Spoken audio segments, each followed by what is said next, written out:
یہ جو تلا میں نے بنایا ہے یہ ریچھ کی چربی سے بنایا ہے، جس کو تلا ریچھ کہا جاتا ہے۔ یہ دنیا کا طب سنیاس کا حکمت کا سب سے پاورفل تلا کہلاتا ہے، تلا ریچھ۔ وہ افراد جن کا عضو تناسل ٹیڑھا ہو چکا ہے، عضو تناسل میں سختی بالکل نہیں آتی، عضو تناسل کے اسپونجی ٹشو میں خون کی روانگی بالکل نہیں ہوتی، نفس سکڑ کے چھوٹا ہو گیا ہے، پتلا ہو گیا ہے، پیچھے سے پتلا ہے، آگے سے موٹا رہ گیا ہے، ٹیڑھا ہو گیا ہے، تو ان کے لیے یہ تلا ریچھ جو ہے بہت اہمیت رکھتا ہے۔ یہ تلا ریچھ اسپیشل سختی کے لیے، چھوٹے پن لمبائی کے لیے ہوتا ہے اور ٹیڑھے پن کو ختم کرتا ہے۔ یہ تلا لوگ جو ہے بازار سے چربی لے کر استعمال کرتے ہیں، لیکن اس کا رزلٹ بالکل نہیں ہوتا۔ لیکن اگر آپ لائیو ریچھ سے چربی نکال کر اس کا تلا استعمال کریں تو اس کی پہلی مالش ہی بھی رزلٹ دیتی ہے۔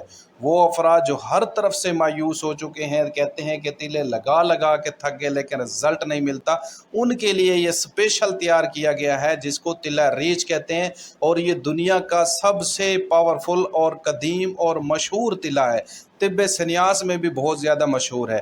ریچھ کی چربی کے تیل کے علاوہ اس کے اندر قیمتی جڑی بوٹیاں ریگ ماہی، جنسنگ، اکرکرا، لونگ، مالکنگنی، خراتین، دارچینی، بیر بہوٹی، جونک، روغن جائفل، روغن زیتون، یہ ساری چیزیں ڈال کر تیل کے اندر اس کو گل حکمت کر کے اوپلوں کی آگ دی جاتی ہے۔